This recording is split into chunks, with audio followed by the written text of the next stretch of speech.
mayroon akong kaibigan na si Marco. 3 taon na niyang hinahangaan ang babaeng katrabaho niya na si Diana. Ginawa niya ang lahat. Bumili ng kape tuwing umaga. Nag-volunteer sa lahat ng proyekto kung nasaan si Diana.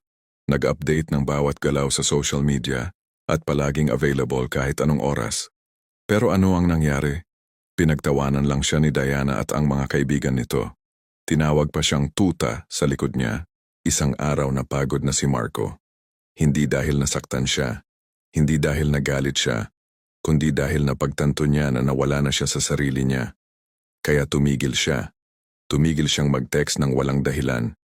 Tumigil siyang mag-assume ng mga gawain ni Diana.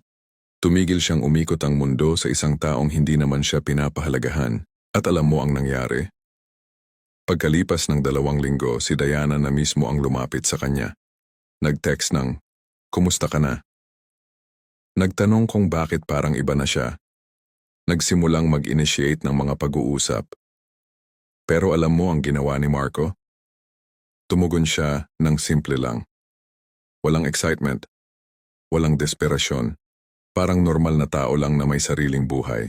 Ngayon, si Diana na ang palaging nag-aalok ng oras niya kay Marco. Pero si Marco? Hindi na siya pareho ng dating Marco na handang tawagin ang mundo para sa atensyon ni Diana. Ano ang nangyari dito? Bakit biglang nagbago ang ihip ng hangin? Sinabi ni Epictetus, isa sa mga pinakadakilang pilosopo ng Stoicism. Ang mga bagay na nasa kontrol mo ay limitado. Ang iyong mga kaisipan, ang iyong mga kilos, ang iyong reaksyon. Ang lahat ng iba, kasama na ang pagtingin ng ibang tao sa iyo, ay wala sa iyong kontrol. Ang problema sa karamihan sa mga lalaki ngayon ay inilalagay nila ang kanilang halaga sa kamay ng mga babaeng gusto nila. Kapag gumawa sila ng isang bagay, umaasa sila ng partikular na reaksyon. Kapag nag-text sila, umaasa sila ng agarang sagot. Kapag nag-effort sila, umaasa sila ng pagkilala. At kapag hindi nila nakuha ang inaasahan nila, nasasaktan sila, nawawala ng tiwala sa sarili, nagiging desperado. Pero alam mo ang katotohanan? Ang desperasyon ay pumukaw ng takot, hindi ng pagnanasa. Ang labis na interes ay lumilikha ng pressure, hindi ng attraction. Ang pagiging available palagi ay nagpapakita ng kawalan ng halaga sa sariling oras, hindi ng dedication. Si Marcus Aurelius, emperador ng Roma at isa pang dakilang Stoic na pilosopo, ay sumulat sa kanyang personal na journal na ngayon ay kilala bilang Meditations. Ikaw ay may kapangyarihan sa iyong isipan, hindi sa mga pangyayari sa labas. Maintindihan mo ito at makikita mo ang iyong lakas. Ang lalaking may tunay na lakas ay hindi umaasa ng balidasyon mula sa iba. Hindi siya nabubuhay para sa mga ngiti, mga text, o mga atensyon mula sa babaeng gusto niya. Nabubuhay siya para sa sarili niya. May misyon siya, may layunin, may dignidad. At alam mo ang ironic na parte? Ang ganitong klaseng lalaki, ang lalaking hindi nagmamakaawa ng atensyon, ang lalaking may sariling mundo, ang lalaking hindi sumasayaw, ayon sa tugtog ng iba, ay ito ang klaseng lalaking hindi malilimutan ng kahit sinong babae. Kaya ngayon tatalakayin natin kung bakit ang bawat hakbang mo papalayo sa desperasyon ay isang hakbang papalapit sa tunay na respeto at attraction. Pag-usapan natin kung paano ang mga turo ng Stoicism, mga aral na sinulat 2,000 taon na ang nakalilipas, ay nakakatulong pa rin sa modernong lalaki na maunawaan ang tunay na kalikasan ng attraction. Hindi ito tungkol sa pagiging malamig. Hindi ito tungkol sa paglalaro ng mga laro. Ito ay tungkol sa pagbabalik ng iyong dignidad, sa pagkilala sa iyong tunay na halaga, at sa pag-unawa na ang taong hindi ka pinapahalagahan ngayon ay hindi karapat-dapat sa pinakamagandang bersyon mo. Bago natin simulan, nais kong magpasalamat sa mga loyal kong subscribers sa patuloy na pagsuporta sa aking channel. Kayo ang inspirasyon ko sa paggawa ng mga bagong content. Kung bago ka sa channel ko, comment mo na kung taga saan ka. Tingnan mo ang karamihan ng mga lalaki ngayon. Kapag may gusto silang babae, ano ang unang ginagawa nila? Nagpapakita sila ng interest sa pamamagitan ng mga paraan na sa tingin nila ay romantic o sweet. Pero sa katotohanan, mga kilos na nagpapakita ng kawalan ng respeto sa sarili. Nag-text sila ng paulit-ulit kahit walang sagot. Nag-like at nag-comment sa bawat post sa social media. Palaging available. Iniwan ang mga kaibigan, pinarcel ang mga plano. Sinakripsyo ang trabaho. para lang sa pagkakataong makasama ang babaeng gusto nila. Bumibili ng mga regalo kahit walang okasyon, sumasagot sa tawag kahit 3:00 ng madaling araw, kahit pang-emergency lang ng ibang tao ang tingin sa kanila. At ang pinakamalala, ginagawa nila ang lahat ng ito ng walang reciprocation, walang katumbas, walang mutual na respeto. Umaasa lang sila na balang araw, makikita ng babae ang dedication nila at mamahalin din sila. Pero alam mo ang totoo, hindi ganyan ang gumagana ang attraction. Si Seneca, isa pang dakilang stoic na pilosopo at advisor ng mga emperador, ay nagsabi, ang taong umaasa ng mga bagay mula sa iba ay palaging magiging alipin ng kanyang pag-asa. Ang lalaking umaasa na ang kanyang constant attention ay magiging dahilan para mahalin siya ay hindi nag-aasang mahalin. Nag-aasang maging utang na loob. Pero ang attraction ay hindi utang na loob. Hindi ito transaction. Hindi mo ito mabibili gamit ang oras, effort o pansin. Ang attraction ay likas na pakiramdam na lumalabas kapag nakikita ng isang tao ang halaga ng isa pang tao. Hindi dahil desperado ang taong iyon, kundi dahil nakikita nila ang confidence, self-respect at independence. Kaya ano ang problema sa labis na pagpapakita ng interes? Una, pinapakita mo na wala kang ibang option. Kapag ikaw ay palaging available, palaging sumasagot, palaging nandyan, ang mensahe mo sa babae ay simple. Walang ibang ginagawa ang buhay ko kundi maghintay sa iyo. At sino ang magnanais ng taong walang ginagawa sa buhay bukod sa maghintay? Sino ang magnanais ng taong walang ambisyon, walang layunin, walang mundo na hiwalay sa kanila? Isipin mo ito sa ibang konteksto. Kung may isang restaurant na palaging walang tao, palaging may available na upuan, palaging desperadong mag-offer ng discount, ano ang iniisip mo tungkol sa kalidad ng pagkain nila? Iniisip mo na siguradong hindi maganda. Dahil kung maganda talaga, may mga taong maghihintay. May mga taong mag-i-effort para makapasok. May halaga na ipinakikita ng demand. Pareho lang sa relationships. Ang lalaking palaging available ay ipinakikita na walang ibang demand sa buhay niya. Walang ibang tao. Walang ibang gawain. Walang ibang prioridad. At ang babaeng may self-respect ay hindi maghahanap ng lalaking ganito. Maghahanap siya ng lalaking may sariling buhay, may sariling misyon, may sariling mundo. At siya ay magiging parte lang ng mundong iyon, hindi ang buong mundo. Pangalawa, nawawala ang mystery at challenge. Sinabi ni Epictetus, ang mga bagay na madaling makuha ay madali ring taksilan. Kapag binigay mo ang lahat, ang iyong oras, atensyon, emosyon, nang walang hinihintay na katumbas, ano ang natitira pang i-discover tungkol sa iyo? Ano ang rason para manatiling interesado ang babae? Ang tao ay likas na nahihikayat sa mga bagay na may konting resistance, may konting challenge, may konting hindi pa alam. Ito ay hindi dahil gusto nilang masaktan o laruin ka. Ito ay dahil ang utak natin ay designed para maghanap ng patterns, mag-solve ng puzzles, at mag-pursue ng mga bagay na hindi immediately available. Tingnan mo ang mga bagay na pinahahalagahan ng tao, ang mga damit na limited edition, ang mga pagkain na kailangan mong pumila ng mahabang oras, ang mga lugar na mahirap puntahan, ang mga karanasang hindi basta-basta makikita o mararanasan. Bakit? Dahil ang scarcity ay lumilikha ng perceived value. Pero kapag ikaw ay palaging nandyan, palaging sumasagot, palaging ready, nasaan ang scarcity? Nasaan ang value? Wala. Naging common ka. Naging expected. Naging boring. Pangatlo, at ito ang pinakaimportante, nawawala ang iyong sarili. Si Marcus Aurelius ay nagsulat, ang iyong responsibilidad ay hindi kontrolin ang mga pangyayari, kundi kontrolin kung paano ka tumutugon sa mga pangyayari. Pero kapag ang buong buhay mo ay umiikot sa isang babae, nasaan ang kontrol mo sa sarili mong buhay? Tingnan mo ang sarili mo. Ilang oras mo ba ang ginugugol sa pag-iisip tungkol sa kanya? Ilang beses ka ba nag-check ng phone mo, umaasang may text o tawag mula sa kanya? Ilang mga plano mo ba ang kinansela dahil baka kailangan kanya? Ilang mga oportunidad mo ba ang sinakripsyo dahil mas importante sa iyo ang atensyon niya? At ano ang natanggap mo kapalit? Mga one-word replies? Mga scene na walang sagot? Mga oras na ginugugol niya sa ibang tao habang ikaw ay naghihintay? Mga araw na feeling mo ay special, pero sa kanya ay isa ka lang sa mga option?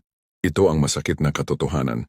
Ang lalaking sumuko sa sarili para sa isang babae ay hindi nakakakuha ng respeto. Nakakakuha siya ng pity. At walang babae ang mahuhulog sa lalaking kinakaawaan niya. Sinabi ni Seneca, higit na malulungkot ang taong nawalan ng sarili kaysa sa taong nawalan ng yaman. Dahil ang yaman ay maaaring muling kitain, ang oras ay maaaring muling gamitin, pero ang dignidad, ang self-respect, ang pagkakakilanlan mo bilang isang lalaking may sariling direksyon sa buhay, kapag nawala yan, hindi na basta-basta maibabalik. Kaya ano ba talaga ang problema dito? Ang problema ay hindi ang babae. Ang problema ay hindi ang rejection. Ang problema ay ikaw ang pagkakaroon mo ng maling pag-unawa sa kung ano ang tunay na nakakaakit. Ang pag-iisip mo na ang desperasyon ay dedication, na ang pagsuko sa sarili ay pag-ibig, na ang pagiging tuta ay loyalty. Pero hindi. Ang mga ito ay kahinaan na nakabalot sa mga magagandang salita. At hanggat hindi mo ito makikita, mananatili kang nasa parehong cycle. Nagbibigay ng lahat, nakakatanggap ng kaunti, at nagtataka kung bakit hindi ka kailanman sapat. Alam mo ang pinakamasakit na parte ng lahat ng ito? Hindi ang pagtanggi ng babae. Hindi ang pagiging ignored. Ang pinakamasakit ay ang pagtingin mo sa salamin. Isang araw at hindi na pagkilala sa taong nakikita mo. Nasaan na ang lalaking may mga pangarap? Ang lalaking may mga kaibigan na nagtitiwala sa kanya? Ang lalaking may mga hobby, mga interes, mga ambisyon na lampas sa pagkuha ng atensyon ng isang babae? Nasaan na siya? Nawala siya. Unti-unti, araw-araw. Bawat text na hindi sinagot pero nagpatuloy ka pa ring mag-send. Bawat gabi na inantay mo ang tawag na hindi dumating. Bawat plano na binago mo dahil baka may biglang yaya siya. Bawat oras na sinabi mo sa sarili mo, konting tiis lang, konting effort lang. Makikita niya rin ang halaga ko. Pero hindi niya nakita. At alam mo kung bakit? Dahil wala nang halaga na nakikita. Ang halaga ay nawala noong ginawa mo siyang sentro ng mundo mo. Si Epictetus ay nagturo ng isang simpleng prinsipyo. May mga bagay na nasa kontrol mo at may mga bagay na hindi. Ang unang hakbang sa kalayaan ay tanggapin ang pagkakaiba. Pero ikaw, sinubukan mong kontrolin ang hindi mo makokontrol. Sinubukan mong pilitin ang isang taong mahalin ka. Sinubukan mong i-engineer ang attraction gamit ang constant presence, constant effort, constant availability. At ano ang nangyari? Hindi naging close ang distance ninyo. Lalo pang lumayo. Isipin mo ang senaryo na ito. May kakilala kang taong palagi kang tinatawagan araw-araw. Minsan, 2 beses sa isang araw. Walang partikular na dahilan. Gusto lang daw niya na mag-update sa'yo. Sige, sa una okay lang. Polite ka, sumasagot ka.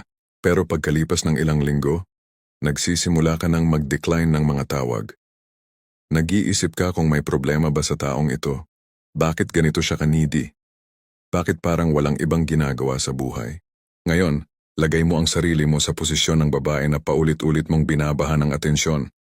Ano ang nararamdaman niya? Hindi siya natutuwa. Hindi siya na-flattered. Na-overwhelm siya. Nababother. At sa huli, naiinis. Dahil ang constant attention na walang reciprocation ay hindi pagmamahal. Ito ay harassment na nakabalot sa concern o care. Pero sige, ituloy natin. Kasi hindi lang naman ito tungkol sa kung ano ang nararamdaman ng babae. Mas importante, ano ang nangyayari sa iyo? Nawawala ang iyong oras. Ilang oras ba sa isang araw ang ginugugol mo sa pag-craft ng perfect text message? Ilang minuto ang inaksaya mo sa pag-stalk ng social media niya? Tinitingnan kung sino ang mga nag-like ng mga posts niya, sino ang mga nag-comment, sino ang mga kasama niya sa mga pictures. Ilang oras ang nawala sa iyo na sana ay ginamit mo para sa sarili mo, para mag-aral, mag-exercise, mag-develop ng skills, o kahit matulog ng maayos. Si Seneca ay nagsabi, ang buhay ay mahaba kung alam mong gamitin ito.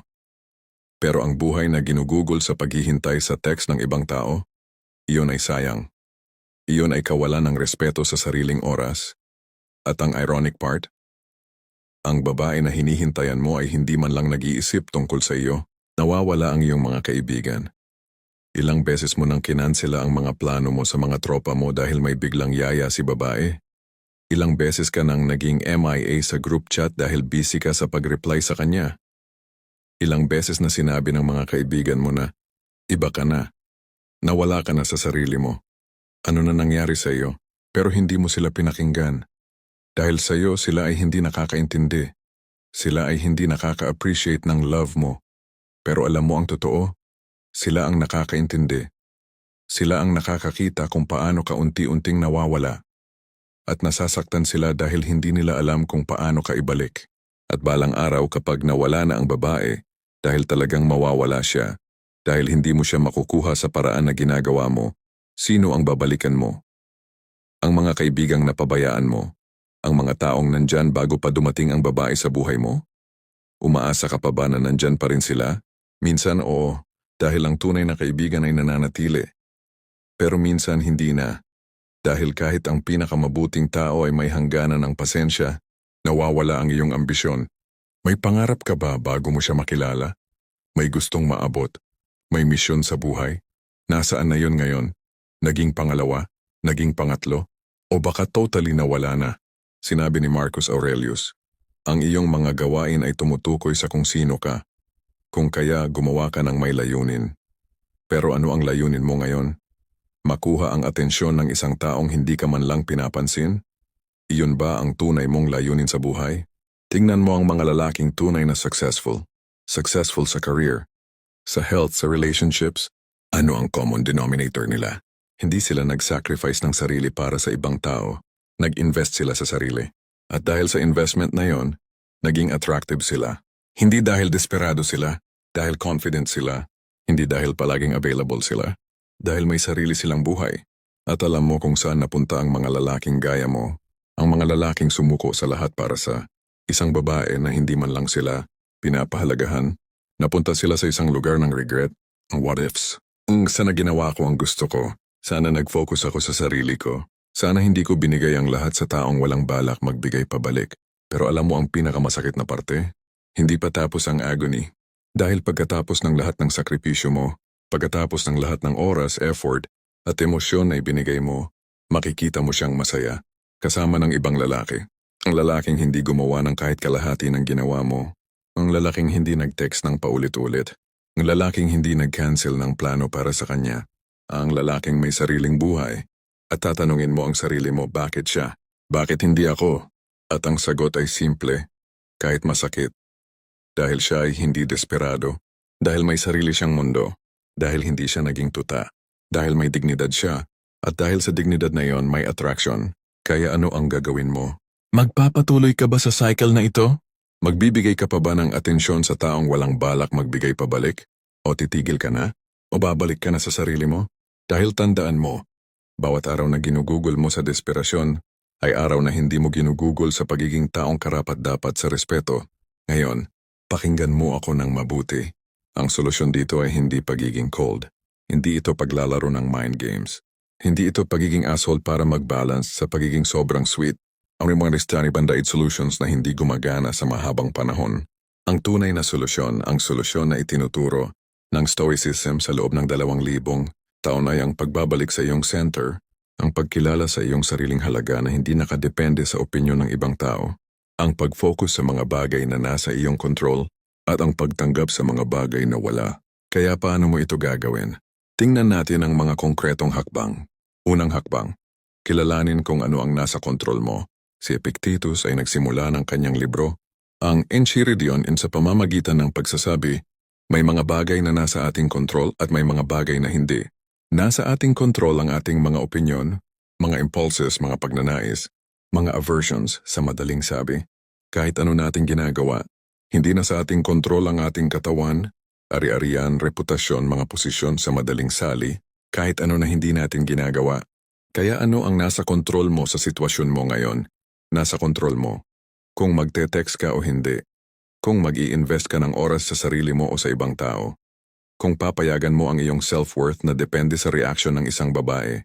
Kung patuloy mong hahabulin ang taong walang interes. O titingnan mo ang iba pang mga aspeto ng buhay mo. Wala sa kontrol mo.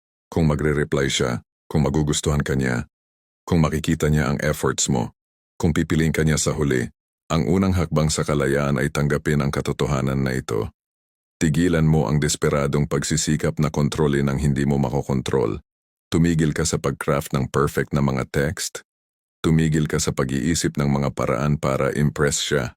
Tumigil ka sa paggawa ng mga bagay na umaasa ng partikular na reaksyon. Sa halip, i-redirect mo ang energy mo sa mga bagay na talagang nasa kontrol mo. Ang iyong sariling development. ang iyong kalusugan, ang iyong career, ang iyong mga relasyon sa mga taong talagang nag-value sa iyo. Pangalawang hakbang, ibalik mo ang focus sa sarili mo. Si Marcus Aurelius ay nagsulat, ang kalidad ng iyong buhay ay nakadepende sa kalidad ng iyong mga iniisip.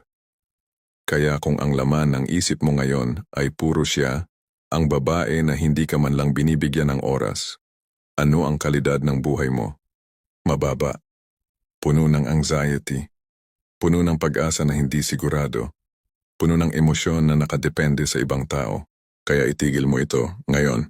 Bumalik ka sa mga bagay na nagbibigay ng tunay na halaga sa buhay mo. Ano ba ang mga pangarap mo bago mo siya nakilala? Ano ang mga hobby mo? Ano ang mga skills na gusto mong i-develop? Ano ang career goals mo? Ano ang gusto mong gawin sa susunod na 5 taon? At huwag mo akong sabihan na siya ang pangarap ko o siya ang gusto ko. Dahil ang tao ay hindi pangarap. Ang tao ay companion sa journey. Pero ang journey mismo, iyon ay dapat sa iyo. Magsimula kang mag-invest sa sarili mo.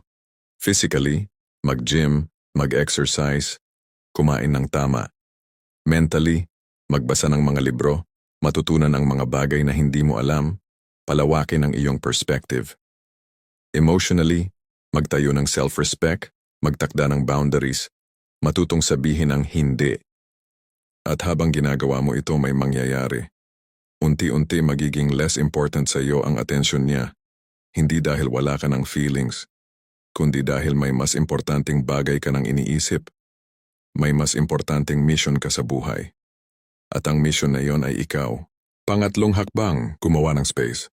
Ito ang mahirap na parte para sa maraming lalaki. Pero kailangan mong marinig ito. Tumigil ka sa constant communication. Hindi ibig sabihin nito na i-ghost mo siya. Hindi ibig sabihin nito na maging bastos ka. Ang ibig sabihin lang ay simple. Tumigil kang maging too available. Kung dating sumasagot ka agad sa text niya, mag-antay ka ng ilang oras. Kung dating ikaw ang laging nag-initiate ng usapan, hayaan mo siyang mag-initiate minsan. Kung dating kinakansela mo ang lahat para sa kanya, magsimula kang mag-prioritize ng sarili mong mga plano. Bakit? Hindi para laruin siya, kundi para ipakita sa kanya at lalo na sa sarili mo na may sarili kang buhay, na may sarili kang mundo, na hindi ka umiikot sa kanya. Si Seneca ay nagsabi, kapag hinayaan mong kontrolin ng ibang tao ang iyong kaligayahan, naging alipin ka. Kaya sa pamamagitan ng paglikha ng space, binabawi mo ang kontrol, binabawi mo ang iyong kalayaan, binabawi mo ang iyong sarili. At alam mo ang mangyayari? 2 bagay lang. Una, makikita mo kung may tunay na interes ba siya sa'yo. Dahil kung ikaw lang palagi ang nag-initiate, kung ikaw lang palagi ang nag-e-effort, at ngayon ay tumigil ka, makikita mo kung may gagawin ba siya para panatilihin ang connection. Kung wala, alam mo na, hindi ka priority, hindi ka option, at mas maaga mo itong malaman, mas maaga kang makaka-move on. Pangalawa, Traliwan, ito ang mas interesante. May chance na biglang mag-iba ang behavior niya. Bakit? Dahil sa psychology ng scarcity at value. Noong nandyan ka palagi, wala kang value. Common ka. Expected. Pero ngayon na hindi ka na predictable, ngayon na may sarili ka ng buhay, ngayon na hindi ka na nag-revolve sa kanya, biglang may mystery, may challenge, may something na hindi niya totally nakokontrol. At para sa maraming babae, iyon ang nag-trigger ng curiosity, ng interes, ng pagnanais na malaman kung ano ang nangyari, bakit ka nagbago, at kung may iba ka na bang iniisip. Pero tandaan mo, ang goal ay hindi ito. Ang goal ay hindi ang pagbalik ng atensyon niya. Ang goal ay ang pagbalik ng iyong sarili. Kung bumalik ang atensyon niya, bonus. Pero kung hindi, okay lang. Dahil nakabalik ka na sa tamang path. Pang-apat na hakbang, itakda ang iyong standards. Si Marcus Aurelius ay nagsulat, ikaw ay may halaga hindi dahil sa kung ano ang iniisip ng iba tungkol sa'yo, kundi dahil sa kung ano ang iyong character. Kaya tanungin mo ang sarili mo, ano ba ang iyong standards? Ano ang klaseng tao na karapat-dapat sa iyong oras, effort, at emosyon? Karapat-dapat ba ang taong nag-i-ignore ng mga text mo? Ang taong nagla-last minute cancel ng mga plano ninyo? Ang taong nilalaro ang hot and cold, minsan sweet, minsan cold, depende sa mood niya? Ang taong kinoconsider ka lang kapag walang ibang available? Kung ang sagot mo ay hindi, bakit mo pinapayagan na gawin sa iyo ang mga bagay na ito? Magtakda ka ng standards. At hindi basta standards na sinasabi mo lang.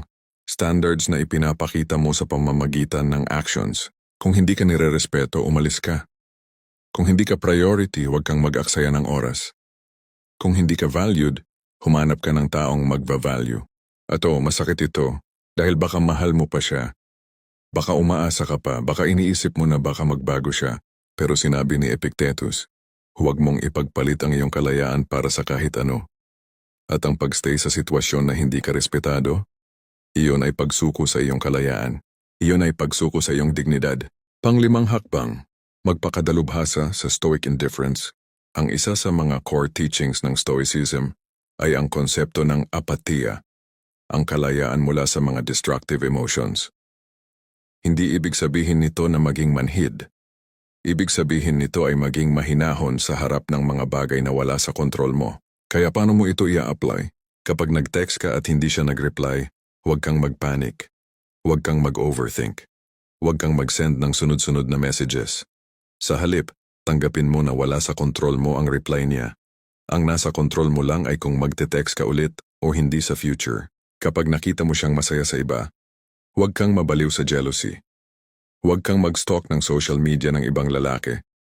Huwag kang mag-compare sa sarili mo. Sa halip, tanggapin mo na ang choices niya ay sa kanya. Ang choices mo ay sa iyo. At ang best choice mo ay ang mag-focus sa sarili mo. Kapag nag-isip ka kung bakit hindi kanya gusto, huwag kang mag-dwell sa mga what-ifs at sana.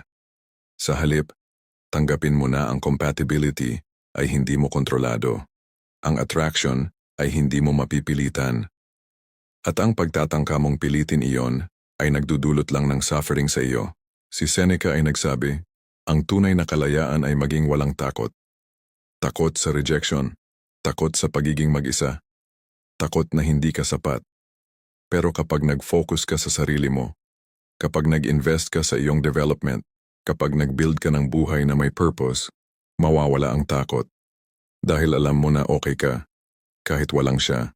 Pang-anim na hakbang, mag-practice ng gratitude para sa kung ano ang meron ka. Ang problema sa karamihan ng lalaki na obsessed sa isang babae ay ang tunnel vision. Hindi nila nakikita ang ibang magagandang bagay sa buhay nila. Ang mga kaibigan na nag-aalaga sa kanila. Ang pamilya na sumusuporta. Ang trabaho na nagbibigay ng oportunidad. Ang kalusugan. Ang kakayahan. Si Marcus Aurelius kahit emperador siya ay nag-practice ng gratitude araw-araw. Sumulat siya ng mga bagay na pinasasalamatan niya. Mga tao na nag-inspire sa kanya.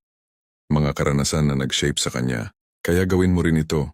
Bawat umaga, mag-isip ng 3 bagay na pinagpapasalamat mo. Bawat gabi, mag-reflect sa mga magagandang nangyari sa araw mo. At unti-unti, makikita mo na marami ka ng blessings na hindi mo napapansin dahil puro ka sa isang bagay na wala ka naman. Pang-7 hakbang, unawain na ang tunay na attraction ay bunga ng self-mastery. Ito ang ultimate truth na dapat mong maintindihan. Ang babae ay hindi nahuhulog sa lalaking nagmamakaawa. Nahuhulog sila sa lalaking may sariling buhay. Tingnan mo ang mga lalaking tunay na attractive. Hindi dahil sa hitsura, hindi dahil sa yaman, kundi dahil sa presence nila. May confidence sila, may direction, may self-respect, may standards, may boundaries. At bakit? Dahil nag-invest sila sa sarili nila. Nag-focus sila sa kanilang growth. Hindi sila naging dependent sa validation ng ibang tao. Si Epictetus ay nagsabi, walang taong malaya kung hindi master ng sarili niya. At ang lalaking master ng sarili niya ay hindi nahahatak ng emosyon, hindi na-overthink, hindi desperado. Kaya ang tanong, gusto mo bang maging attractive? Huwag mong pag-isipan kung paano maging attractive sa mata niya. Pag-isipan mo kung paano ka magiging mas mabuting bersyon ng sarili mo. Dahil kapag naging best version ka, ang attraction ay natural na susunod. Hindi mo kailangan ng tricks, hindi mo kailangan ng tactics, hindi mo kailangan ng 3-day rule o text pag ganito or huwag pag ganyan. Ang kailangan mo lang ay ang commitment na bumalik sa sarili mo, na mag-invest sa iyong growth, na mag-focus sa iyong mission, na maging lalaking may dignidad at self-respect. At kapag ginawa mo ito, makikita mo na ang mga babaeng dati ay nag-i-ignore sa iyo ay biglang magiging curious. Ang mga taong dati ay nagla-last priority sa iyo ay biglang magiging interested. Ang mga dating wala lang ay biglang magiging sana all. Pero alam mo ang best part? Sa punto na yon, hindi mo na sila priority dahil may mas importanteng bagay ka nang ginagawa sa buhay mo. At ang taong karapat-dapat sa atensyon mo ay ang taong makikita ang halaga mo kahit hindi ka nagmamakaawa. Kaya ano na ang gagawin mo ngayon? Magpapatuloy ka ba sa pagiging desperado? Sa pag-text ng paulit-ulit kahit walang sagot? Sa pag-cancel ng mga plano mo para sa taong hindi ka naman priority? Sa pagsuko ng iyong dignidad para sa pag-asa na baka balang araw ay makita ka niya? O babalik ka na sa sarili mo? Alam ko na mahirap ito. Alam ko na masakit. Alam ko na may parte ng iyo na nagsasabing, pero mahal ko siya. Hindi ko kayang bitawan.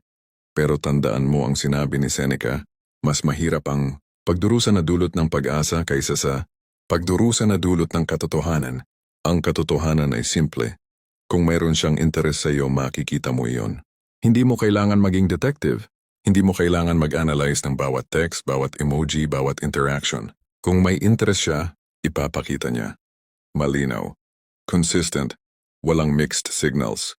Pero kung ang sitwasyon mo ngayon ay puno ng confusion, puno ng baka, puno ng sana, alam mo na ang sagot. At ang tanging nakakahadlang sa iyo na tanggapin ang sagot na iyon ay ang takot mo. Takot na mag-isa. Takot na hindi ka sapat. Takot na hindi ka makakahanap ng iba. Pero sinabi ni Marcus Aurelius, ang takot ay gawa lamang ng iyong isipan. Ang katotohanan ay palaging mas simple kaysa sa takot mo. At ang katotohanan ay ito. Ikaw ay sapat.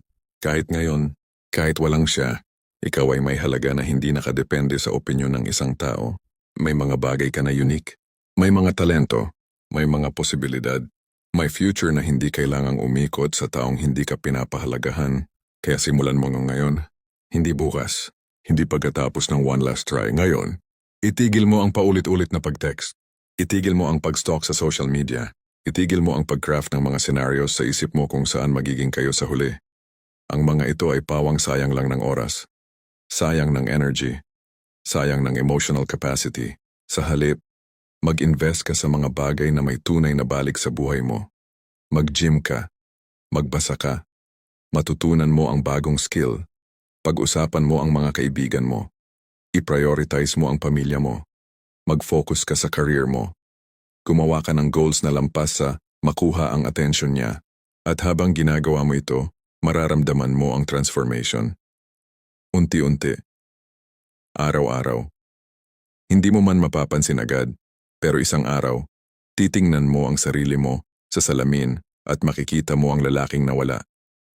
Ang lalaking may dignidad. Ang lalaking may direksyon. Ang lalaking hindi umiiyak para sa atensyon ng ibang tao. At sa punto na iyon, kung bumalik man siya, kung biglang mag-text siya, kung biglang mag-show ng interest, ikaw na ang may power na pumili. Pipiliin mo ba ang taong nag-ignore sa iyo noong wala ka pa sa best version mo? O hahanap ka ng taong magva-value sa iyo kahit hindi ka perpekto? Ang sagot ay nasa iyo. Pero alam mo na kung ano ang tamang sagot. Dahil ang Stoicism ay nagturo sa atin na ang kalayaan ay nasa loob, hindi sa labas. Hindi sa approval ng ibang tao, kundi sa acceptance ng sarili. Sa pagrespeto sa sarili. Sa pagkilala na ikaw ay sapat, kahit walang ibang nagsasabi nito, kaya magsimula ka na. Bumalik ka sa sarili mo. At hayaan mo ang mundo. Kasama na ang mga babaeng hindi ka nakita, na makita kung gaano ka ka-powerful kapag bumalik ka sa iyong sariling mundo. Dahil ang lalaking may sariling mundo ay hindi naghahabol. Siya ang hinahabol. Maraming salamat sa panonood.